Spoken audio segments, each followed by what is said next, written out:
NLM, NLM, Newton laws of motion, पहली class.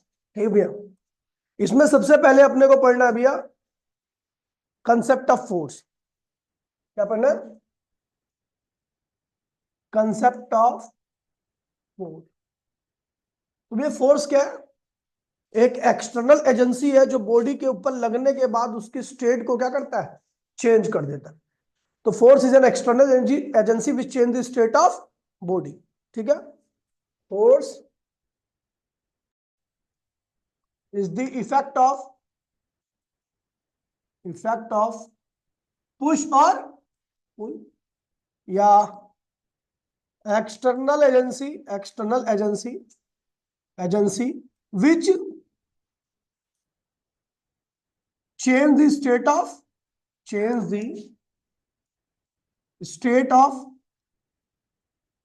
of body।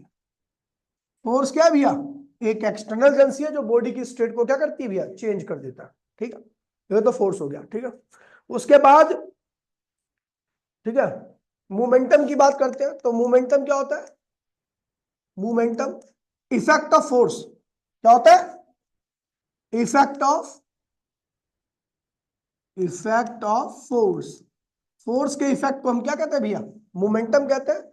और it is the product of mass and velocity vector. ठीक है, SI unit क्या होगी? सबको पता है इसका, ज्यादा तो खैर बताने के नहीं है। केजी मीटर पर सेकंड हो गया। ठीक है, और अगर मैं बात करूं इसमें कुछ ग्राफ आते हैं जब आपका मोमेंटम वेलोसिटी के डायरेक्टली होता है। एम और पी और वी के बीच का ग्राफ कैसा होता है? स्ट्रेट लाइन होता है। और जो इसका स्लोप होता है, इसका स्लोप जो होगा पीवी ग्राफ का जो स्लोप होता है वो मास देता है। क्या देता है? इसमें कई बार क्वेश्चन पूछा गया है कि भैया यहाँ पर स्लोप अगर निकालोगे तो स्लोप क्या होता है? स्लोप होता है आपका tan थीटा, और tan क्या होता है आपका? y अपॉन में x। y क्या है? p, और x क्या है? v। p अपॉन में v क्या होता है? मास होता है। तो slope is directly equal to mass होगा। इस तरह के ग्राफ में अगर क्वेश्चन आ जाए कि भैया किसका मास ज्यादा है, तो आप किसका मास ज्यादा बोलोगे? ए या बी का? ए का। ठीक है, ऐसे एक ग्राफ होता है आपका p जब m के डायरेक्टली होता है। ठीक है, तो इसमें आपका ये p है और ये m है। ग्राफ ये दे रखा है। अगर मैं स्लोप यहां पर निकालने जाऊं तो स्लोप का मतलब tan थीटा ही होता है, और tan का मतलब y अपॉन में x होता है। y क्या है यहाँ पर? p है, x क्या है? m। तो ये क्या हुआ? वेलोसिटी आ गई। स्लोप जो होगा वो v के क्या होगा? डायरेक्टली होगा। यानी जिसका स्लोप ज्यादा होगा उसका मास क्या होगा? तो mass of A is greater then mass of. एक ग्राफ ये होता है कि आपका मोमेंटम ही कांस्टेंट हो जाए। क्या हो जाए?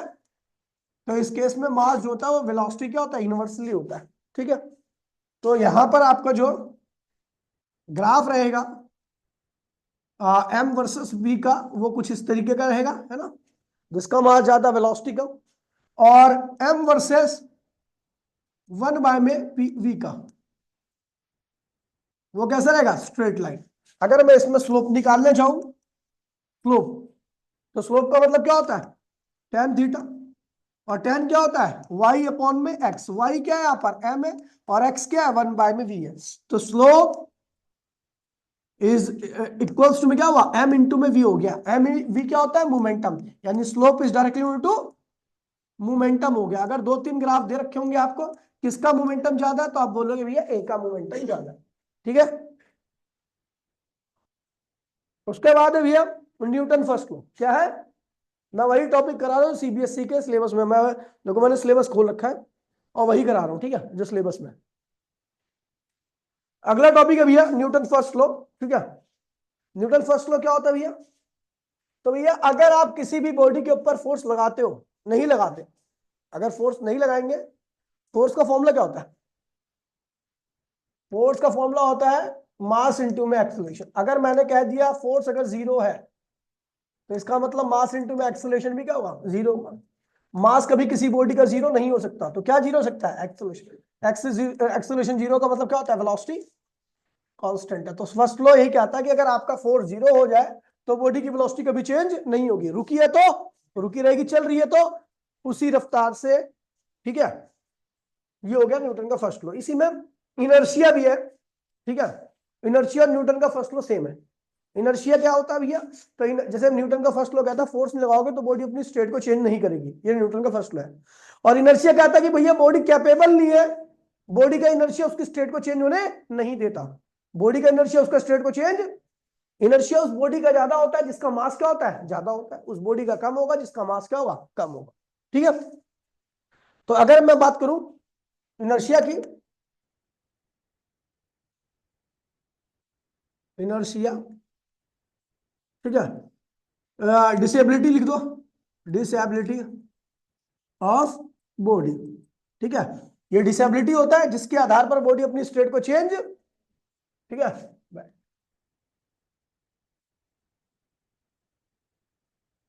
ठीक है, चेंज नहीं कर पाती। अगर इनर्शिया की बात करो, हाँ इनर्शिया जो होता है वो मास के क्या होता है, डायरेक्टली होता है। बॉडी का मास ज्यादा होगा तो उसका इनर्शिया भी क्या होगा, ज्यादा होगा, वो जल्दी से अपनी स्टेट को चेंज भी नहीं करेगी।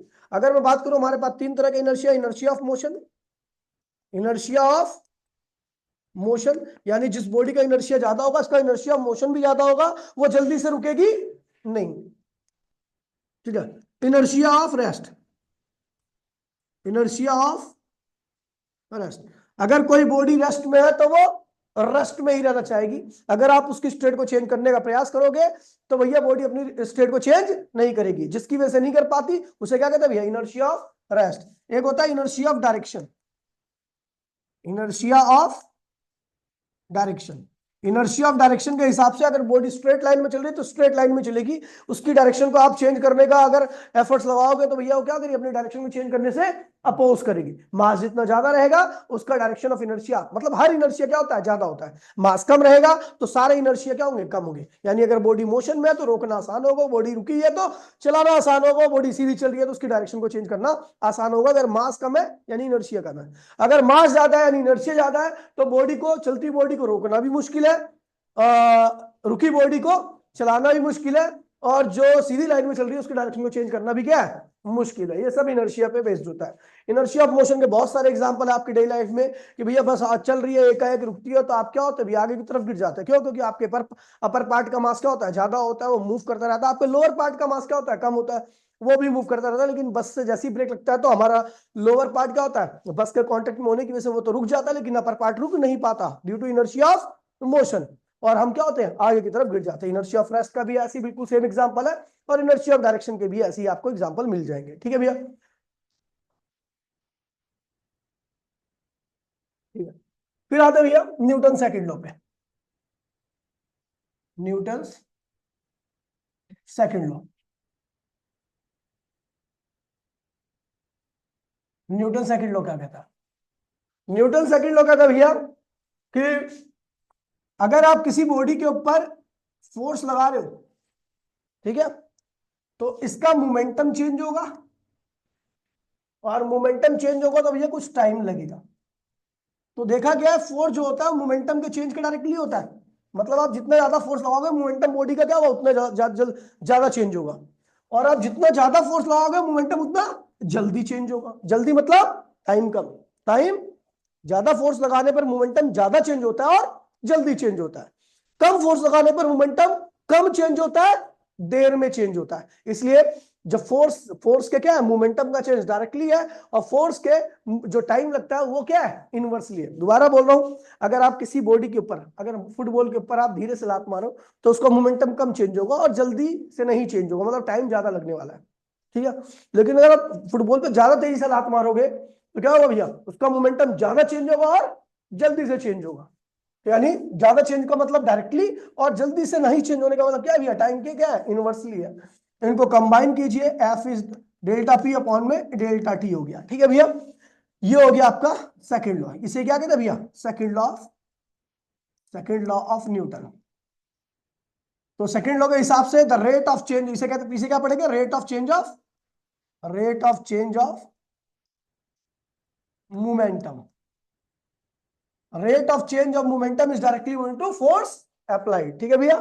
फोर्स अप्लाइड, जो मोमेंटम का चेंज होने का रेट है वो इस बात पे डिपेंड करेगा कि आपने फोर्स ज्यादा कब अप्लाई कर रखा है। अच्छा, इस रेट की वैल्यू ज्यादा कब होगी, जब डेल्टा पी ज्यादा होगा, डेल्टा टी क्या होगा, कम होगा, यानी फोर्स क्या होगा, ज्यादा होगा।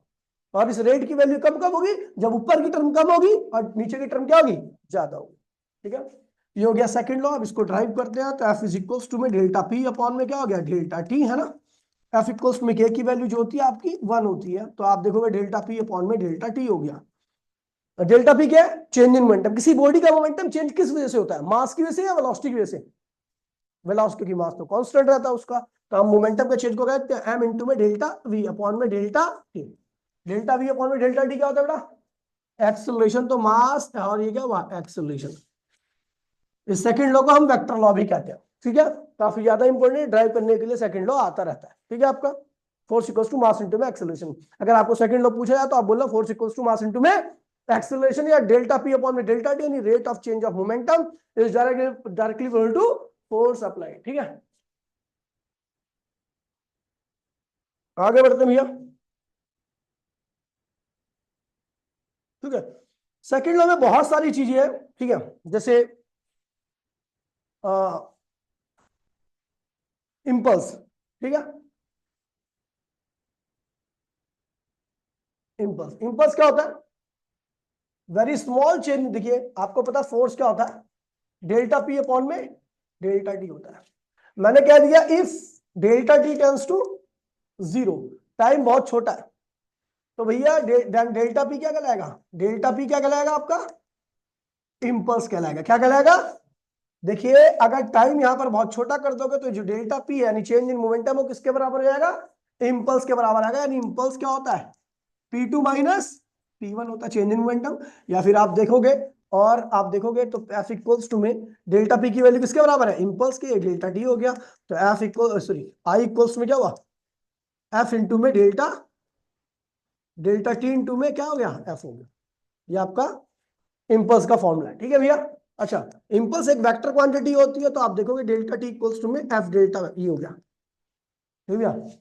एसआई यूनिट क्या होती है, तो इंपल्स के दोनों फॉर्मूले, या तो इंपल्स का फॉर्मूला ये अप्लाई करो या इंपल्स का फॉर्मूला ये अप्लाई करो। अगर आपका मास दे रखा है, बॉडी की वेलोसिटी में चेंज दे रखा है, तो आपको इंपल्स निकाल सकते हो इससे। या फिर आपको टाइम ऑफ कांटेक्ट दे रखा है, इसे टाइम ऑफ कांटेक्ट कहते हैं। क्या कहते हैं, टाइम ऑफ कांटेक्ट। और इसको क्या कहते हैं भैया, फोर्स एक्ट ऑन बॉडी। और ये क्या कराता है, इंपल्स। अब इसमें बहुत सारे क्वेश्चंस हैं। क्या कह जाए, अगर आपका इंपल्स कांस्टेंट गया तो इसका मतलब एफ इंटू में डेल्टा टी भी क्या हो गया, कांस्टेंट हो गया, है ना। तो अब एफ इंटू में डेल्टा टी कांस्टेंट होगा तो एफ क्या होगा, के अपॉन में डेल्टा टी हो जाएगा, है ना। F is inversely inversely into क्या होगा, डेल्टा टी। बहुत सारे एग्जांपल है, बहुत सारे क्वेश्चन आते हैं कंसेप्चुअल कि एक प्लेयर अपने हाथ को बॉल कैच करते वक्त पीछे की तरफ क्यों करता है। तो भैया पीछे की तरफ करने का मतलब यही है कि भैया जब वो बॉल हाथ में आती है उसको लेकर के हाथ अगर पीछे करता है तो इससे बॉल और हाथ के बीच का टाइम ऑफ कांटेक्ट क्या होता है, बढ़ जाता है। और बढ़ने की वजह से फोर्स हाथ पे क्या लगता है, कम लगता है, जिससे इंजरी वगैरह की समस्या क्या आती है, कम आती है। लेकिन अगर जो बॉल है आपकी वो हाथ ना करे पीछे और ऐसे ही करे, तुरंत रुक जाए बॉल आपकी हाथ में आते के साथ, तो उस कंडीशन में चोट ज्यादा लगेगी। ठीक है, जो लड़के बैट बॉल खेलते हैं, लड़कियां तो बहुत कम ही खेलती हैं, ठीक है, जो लड़के खेलते हैं उनको पता होगा भैया कि समस्या वाली आती है। ठीक है, दूसरा कह रहा है भैया अगर आप मट्टी वट्टी में ये तो सब गिरे होंगे, इस सबके साथ ही हुआ होगा कि अगर आप मट्टी वगैरह पे गिरोगे ना तो बड़ा आराम, हल्के से लगती है चोट चाट, वो कई बार लगती भी नहीं है, उठ के आराम से खड़े हो जाओ। रीजन बड़ा सिंपल सा, मट्टी दबती है। मट्टी क्या होती है, दबती है। जब आप मट्टी के ऊपर गिरते हो तो मट्टी क्या होती है, आपकी बॉडी के कांटेक्ट में आने के बावजूद भी क्या होती है, दब जाती है। दबते वक्त कांटेक्ट में आए उसके बाद आपकी बॉडी मट्टी के साथ क्या हुई, दबी, तो इससे टाइम ऑफ कांटेक्ट क्या होता है, काफी ज्यादा हो जाता है। टाइम ऑफ कांटेक्ट ज्यादा होने की वजह से फोर्स क्या होता है, आपकी बॉडी पे कम लगता है। दूसरा आपने देखा होगा कि अगर आप कंक्रीट पे, फर्श वगैरह पे गिरो तो आप तो अच्छी सी वर्जिश हो जाती है। क्यों भैया, क्योंकि जैसे कंक्रीट या फर्श पे आप गिरते हो तो आपकी बॉडी तुरंत की तुरंत क्या होती है, कांटेक्ट में आती है। तुरंत की तुरंत क्या होगी, फर्श के कांटेक्ट में आएगी। टाइम ऑफ कांटेक्ट बहुत कम होता है, टाइम ऑफ कांटेक्ट बहुत कम होने की वजह से आपकी बॉडी पे फोर्स क्या लगता है, बहुत ज्यादा लगता है। अगला आपने देखा होगा भैया कि आपके कहीं पे मस्कुलर जगह पे अगर घुसंड उसंड पड़े है या बोल वोल लग जाए तो बड़ी कम लगती है, उसमें इंजरी भी नहीं आती। ठीक है, आप जो मैच देखता होगा तो अगर कहीं प्लेयर के लेदर की बॉल कहीं टकने पकने सर्वर में लगती, बड़ी समस्या आती है। लेकिन कहीं पे उसके ऐसे मस्कुलर जगह पे लग जाए तो भैया उसको ज्यादा समस्या नहीं आती। थाई वाई पे लग जाए कहीं पे तेज मस्कुलर जगह, वहां पे समस्या नहीं आती। क्यों, क्योंकि भैया बॉल जो होती है ना वो मस्कुलर जगह पे दबती है, एकदम से रुकती नहीं है, है ना। मूव करते करते बॉडी कांटेक्ट में आने के बावजूद भी मूव करती है, और मस्कुलर जगह क्या होती है, दब जाती है। इसकी वजह से टाइम ऑफ कांटेक्ट क्या होता है, काफी ज्यादा हो जाता है, फोर्स क्या होता है, कम होता है। अब हेलमेट या सर में लगने पे भैया तुरंत क्या होती है, इंजरी हो जाती है, बड़ी समस्या, क्योंकि सर आपका दबता नहीं है। दबता नहीं है तो भैया क्या होगा, टाइम ऑफ कांटेक्ट बहुत ज्यादा होगा, कम होगा, और फोर्स क्या होगा, बहुत ज्यादा लगेगा। ट्रेन की बोगीज के बीच में बफर्स लगे होते हैं। क्यों लगे होते हैं भैया, यही है कि बफर्स मतलब स्प्रिंग लगी होती है। जब एक गाड़ी दूसरी गाड़ी के कांटेक्ट में आती है, डब्बा, तो वो तुरंत, अगर बफर्स नहीं लगे होंगे तो भैया क्या होगा, तुरंत दोनों गाड़ी क्या होंगी, कांटेक्ट में आके रुक जाएंगी। टाइम ऑफ कांटेक्ट क्या होगा, बहुत कम होगा। टाइम ऑफ कांटेक्ट बहुत कम होगा तो भैया क्या होगा, फोर्स बहुत ज्यादा लगेगा, डब्बे में हानि होगी, और अंदर जो बैठे हैं वो क्या होगा, ठीक है, समस्या आएगी। उसके बाद भैया जो चाइना डिश या टीवी टेलीविजन वगैरह होते हैं वो थर्माकोल में लपेट के दिए जाते हैं, ऐसा क्यों बताइए। ये तो सबको पता, सेफ रहे, सेफ क्यों रहते हैं, पूछ रहा हूँ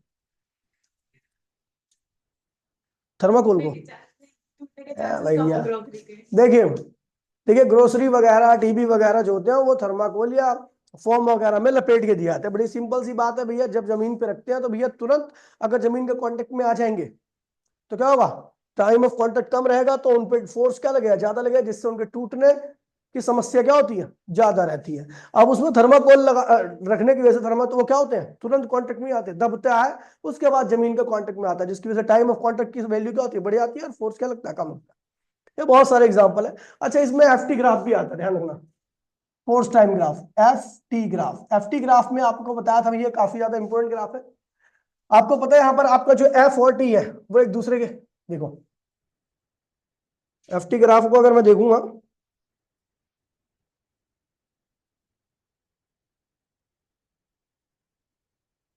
एफ टी ग्राफ, ठीक है, तो अगर आप एफ टी ग्राफ देख रहे हो तो पहले, सबसे पहले देखो एफ टी ग्राफ का एरिया क्या देता है, खींच लो एफ टी ग्राफ।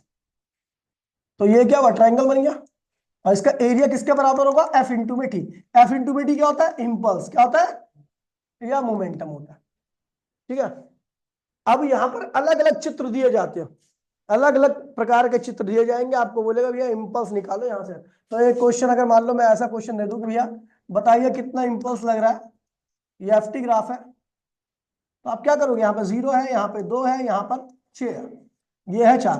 तो क्या होगा भैया, इसका इंपल्स, कितना इंपल्स लगा हुआ है, ओ से ले, यहां से लेके ओ से लेके ए तक कितना इंपल्स लगा हुआ है। तो क्या करोगे, इसका A1 एरिया और A2 एरिया, दोनों एरिया को मिला दोगे, वो एरिया जाएगा टोटल एरिया। टोटल एरिया किसका निकाल रहे हैं, एफ टी ग्राफ का। एफ टी ग्राफ का एरिया किसके बराबर होता है, इंपल्स के। तो आपका इंपल्स यहां से इस तरीके से आ जाएगा, ठीक है। अच्छा, अगर मान लीजिए आपका वेरिएबल फोर्स है, फोर्स क्या है, वेरिएबल है, तो भैया समस्या आ जाती है कि इस केस में क्या होता है कि आपको कोई प्रॉपर स्ट्रक्चर नहीं बनता, ऐसा ऐसा ऐसा टेढ़ा मेढ़ा। अब क्या बन रहा है इसके नीचे भैया, समस्या आ गई ना। तो भैया T1 टाइम पर इतना फोर्स था, T2 टाइम पर इतना फोर्स है। अब इस केस में इंपल्स कैसे निकाला जाए, तो क्या करेंगे भैया, सबसे पहले छोटी सी स्ट्रिप बना लो, ताकि आपको पता लग जाए कि भैया ये रेक्टेंगल जैसी है। क्या है, इस रेक्टेंगुलर स्ट्रिप का एरिया देखिए, अगर मैं देखूं तो यहाँ पर क्या होगा, dt होगा, ये बेस इसका dt होगा, और यहाँ का फोर्स क्या होगा, f होगा। तो इसका एरिया जो होगा वो छोटा इंपल्स देगा, क्योंकि है तो एफ टी ग्राफ का एरिया, और एफ टी ग्राफ का एरिया किसके बराबर होता है, इंपल्स के। चाहे छोटा रहे चाहे बड़ा रहे, बड़ा एरिया रहेगा तो बड़ा इंपल्स, छोटा एरिया रहेगा तो हमने ये स्ट्रिप लिया, इसका एरिया बहुत छोटा, तो इंपल्स भी क्या होगा, बहुत छोटा होगा। और छोटा इंपल्स की वैल्यू क्या होगी, एफ इंटू में डी टी होगी। आपको पता है ऐसी न जाने कितनी स्ट्रिप्स है यहाँ पर, जो कि T1 से लेकर कहां तक फैली है, T2 तक। तो टोटल इंपल्स निकालने के लिए क्या करेंगे, टोटल इंपल्स निकालने के लिए कॉपी निकालने जरा एक बारी, इसका इंटीग्रेशन आई होता है, एफ डी टी होता है। यहां पर आप कहां से कहां पे इंटीग्रेट कर रहे हो, T1 से लेके T2 पे। मैंने कह दिया एक क्वेश्चन लिख रहा हूं, एफ इक्वल्स टू में, इफ एफ इक्वल्स टू में 2t² plus 2t 3t² plus 4t, find impulse, impulse from T1 0 second to T2 2 second, यहां से यहां तक इंपल्स निकालो, फटाफट करो भैया जल्दी से। इसका नहीं है, इधर देख लीजिए इंपल्स क्या आ गया, इंपल्स इक्वल्स टू में एफ की वैल्यू क्या रखी है, 3t² प्लस 4t dt, है ना, dt ऐसी लिख दो, एफ की वैल्यू, T1 की वैल्यू कितनी है 0, T2 की वैल्यू कितनी है 2।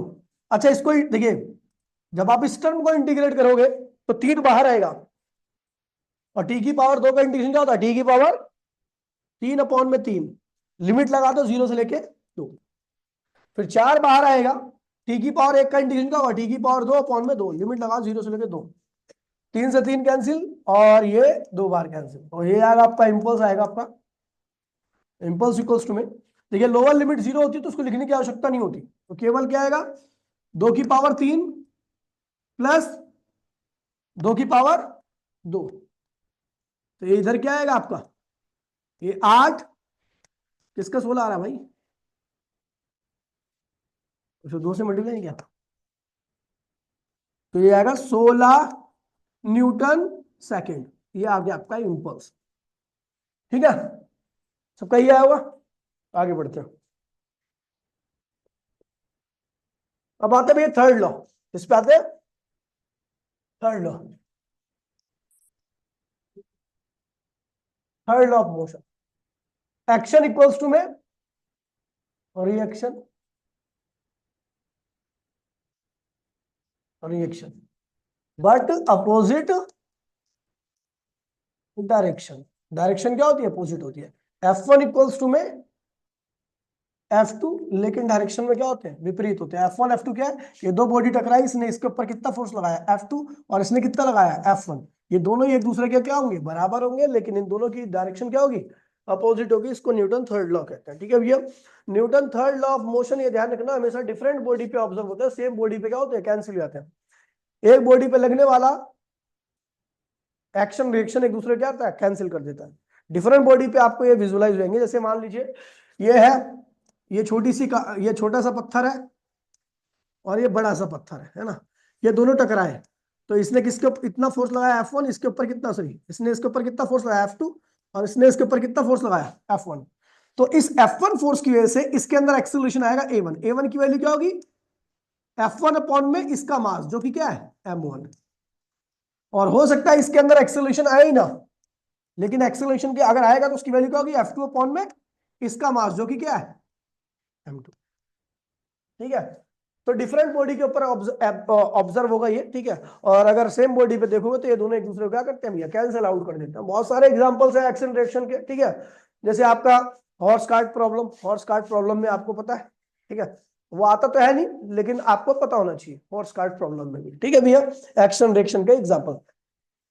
और आपका जब आप जमीन पे चलते हो तो जमीन पे भी एक्शन रिएक्शन की वजह से ही चल पाते हो, याद नहीं याद है, आप जमीन को ऐसा पुल करते हो, example of action reaction, example of action reaction. जैसे आप जमीन पर अपने पैर को ऐसा पुल, ठीक है, ऐसे आप क्या लगाते हो, एक्शन, तो जमीन आपको क्या देती है, रिएक्शन। ठीक है, ये वेट है, इस आपका वेट ये mg, खैर ये भी क्या होता है, एक्शन ही होता है। एक्शन ये क्या होता है, वेट का रिएक्शन होता है, ये क्या होता है, तो ये एक्शन है, ये जो आपने लगाया, जमीन ने जो लगाया वो रिएक्शन है, थीटा एंगल है तो क्या हुआ, रिएक्शन कॉस थीटा, और इधर क्या है, रिएक्शन साइन थीटा। अगर ये रिएक्शन कॉस थीटा पीछे लगने वाले फ्रिक्शन से क्या है, ज्यादा है, reaction cos theta greater than friction, तो आदमी कहां जाएगा, आगे की तरफ, then person moves in forward direction, कहां जाएगा भैया, आगे की तरफ जाएगा। और भी ऐसे एग्जांपल है, तैरते वक्त भी आप पानी पे क्या लगाते हो, एक्शन लगाते हो, तो पानी क्या लगाता है, रिएक्शन लगाता है, उसकी वजह से आप क्या करते हो, आगे की तरफ जाते हो। बहुत सारे एग्जांपल बताए थे मैंने आपको। आगे बढ़ते भैया, ठीक है, law of conservation of momentum, law of conservation of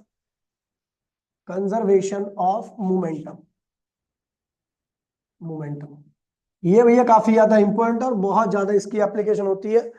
जब भी आप न्यूटन लॉज ऑफ मोशन की एफबीडी की प्रॉब्लम करोगे ना, तो एफबीडी प्रॉब्लम में ये ध्यान रखना, 3 ही चीज लिखती है, फ्री बॉडी डायग्राम, जेई वगैरह में भैया दबा के क्वेश्चन पूछ के आते हैं, और इस चैप्टर से यही आएंगे।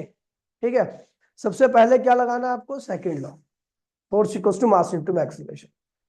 फिर दूसरे उसी क्वेश्चन में फिर लगाना है आपको law of conservation of momentum, लगा कंपल्सरी है भैया हर जगह पे। आपको इसके बगैर काम ही नहीं चलना, लॉ ऑफ कंजर्वेशन नहीं होता ना तो आप एक न्यूमेरिकल नहीं हिला सकते थे।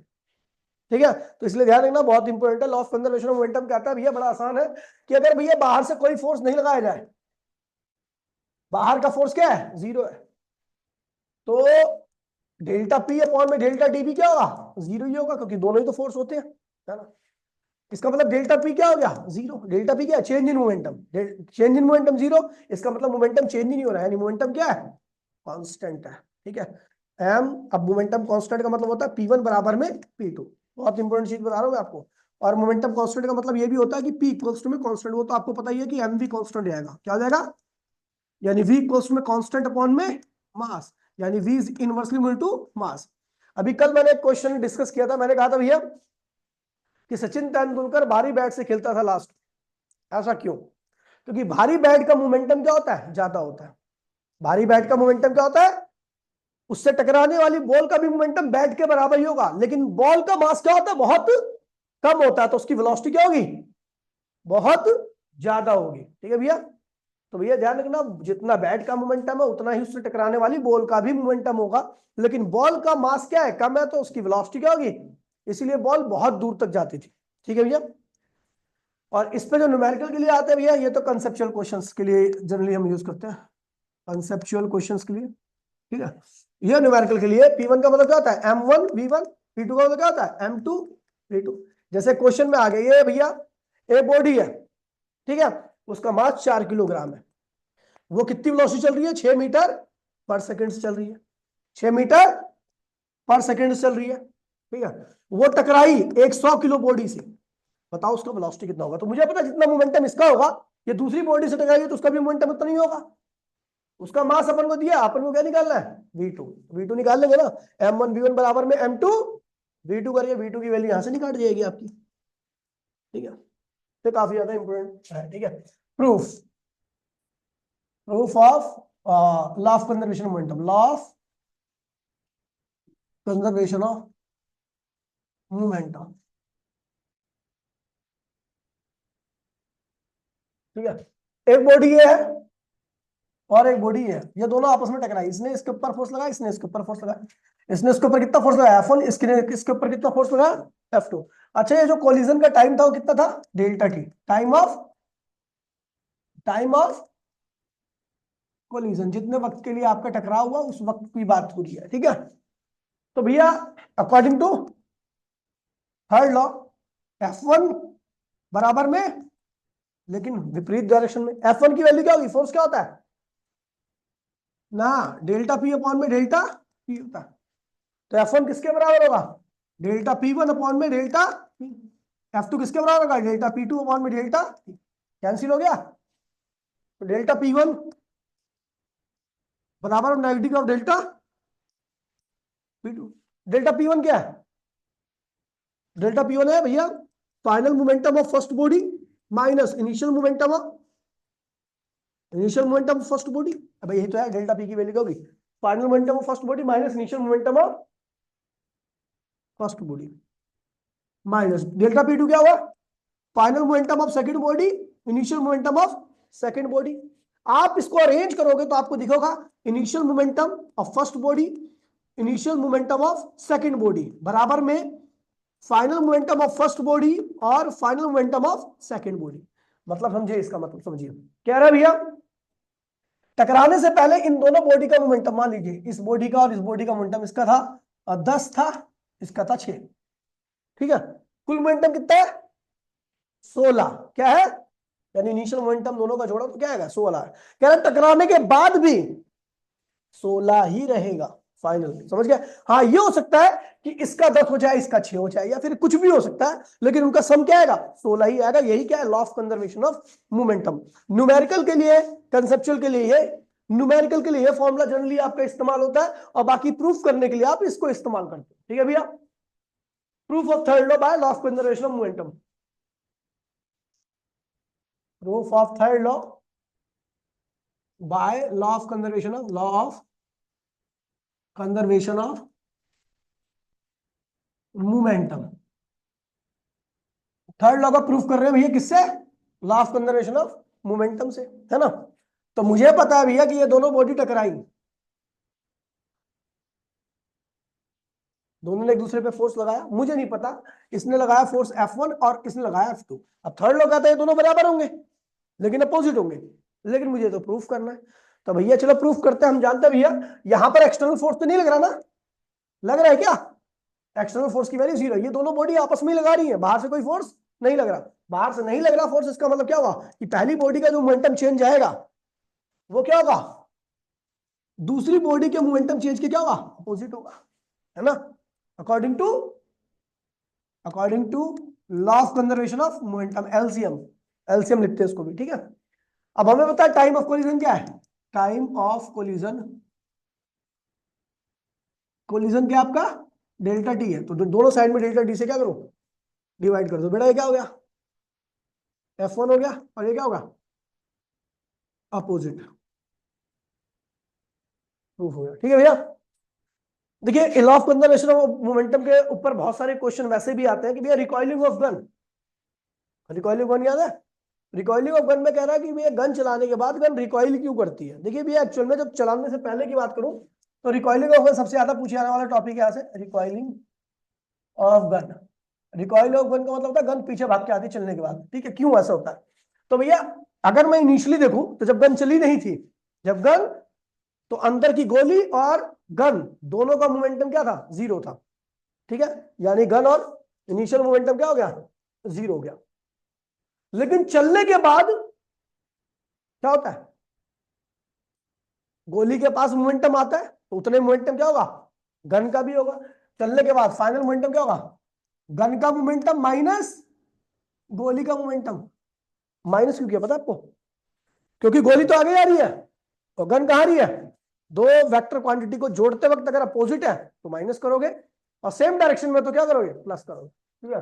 अब इनिशियल बराबर according to LCM, initial momentum बराबर में फाइनल मोमेंटम। इनिशियल क्या है 0, फाइनल क्या है, mass of gun velocity of gun minus mass of bullet velocity of bullet.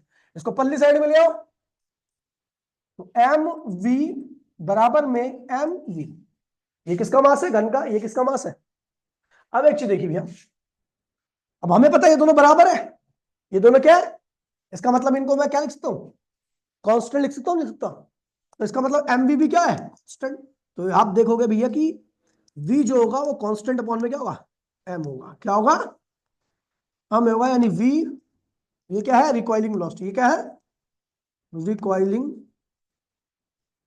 Velocity, और ये क्या है, मास ऑफ गन। एनसीईआरटी लाओ भैया, हाँ बोला था मैंने एनसीईआरटी लाने के लिए, तू लाई है सबसे ज्यादा, एनसीईआरटी एनसीईआरटी तू चिल्लाती है और तू नहीं लाई। अब कल लाई हो, ध्यान रखियो, खत्म कर दूंगा ना तेरे को मैं। देखिए कह रहा है अगर मास ज्यादा होगा तो रिकॉइलिंग वेलोसिटी क्या होगी, कम होगी। ऐसा क्यों, देखिए भैया कई बार नौसिखिया बंदे जो गन वन चलाते हैं, अभी एक आपने देखा होगा वीडियो में, एक लड़की वो बनी थी, वो बना कि डीएसपी बनी थी, ठीक है। उनने गन चलाया तो मतलब समझ रहे ना, कि मतलब उसको लग गई, चोट लग गई। ऐसा इसलिए क्योंकि उसको गन पकड़ना नहीं आता था, मुझे भी नहीं आता, मैंने भी नहीं पढ़ी आज तक, लेकिन बता रहा हूं कि लिखा होता है बुकों में कि गन जो होता है हमेशा टाइटली पकड़ना चाहिए। रीजन बड़ा सिंपल सा है, टाइटली पकड़ने के बाद गन और आपका मास क्या होता है, एक हो जाता है। आपकी बॉडी का मास और गन का मास बढ़ जाएगा, जब गन का मास और आपकी बॉडी का मास बढ़ जाएगा तो वेलोसिटी क्या होगी, कम हो जाएगी। यहां पर चोट लगने की संभावना क्या होती है। उस बेवकूफ लड़की ने क्या किया था कि गन को बहुत लाइटली पकड़ा था, लाइटली पकड़ने से गन अलग थी, आपकी बॉडी अलग थी, आपकी बॉडी ने जस्ट उसको सपोर्ट दे रखा था। जब बुलेट गई तो उसका मोमेंटम बहुत ज्यादा होता है, तो गन का भी मोमेंटम क्या होगा, उतना ही ज्यादा होगा। मास यहां पर आपकी बॉडी का ऐड नहीं हो पाया, इसलिए गन का मास तो क्या होगा, 1 किलो होगा, तो रिकॉइलिंग वेलोसिटी क्या थी, ज्यादा ही, इसकी वजह से उसकी नक्की पक्की क्या होगी, लग गई थी उसको काफी ज्यादा, ठीक है। अगली बार से ढंग से लगेगी, ठीक है, समझ गया।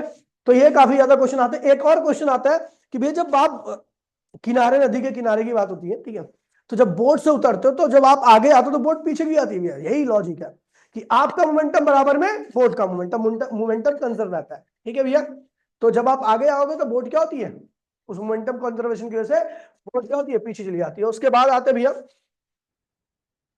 कनेक्टेड मोशन, ठीक है। अच्छा second law is real law, बहुत ज्यादा इंपॉर्टेंट है। Second law is a real law, बहुत ज्यादा इंपॉर्टेंट टॉपिक है। रीजन बड़ा सिंपल सा है, बिकॉज इट कंसिस्ट विद, इसे कहते क्यों है, because it consist with first and third law of motion on a specific condition. Specific condition में फर्स्ट और थर्ड लॉ का प्रूफ आ जाता है। ठीक है भैया, चलो भैया करते हैं proof of third law, proof of first law, proof of.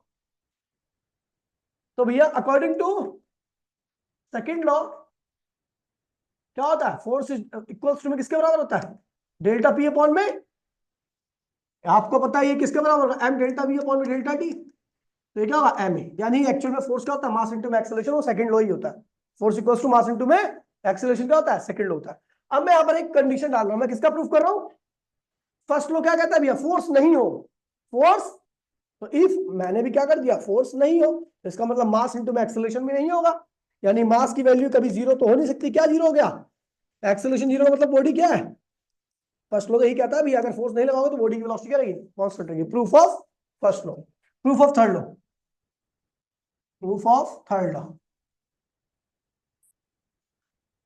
Third law को प्रूफ कर रहे हैं भैया। ठीक है भैया, तो अब देखिए थर्ड लॉ क्या कहता है कि भैया दो बॉडी टकरा रही है, अच्छा दो बॉडी टकराई, इसके फोर्स की वजह से इसका कितना मोमेंटम चेंज हुआ, डेल्टा पी।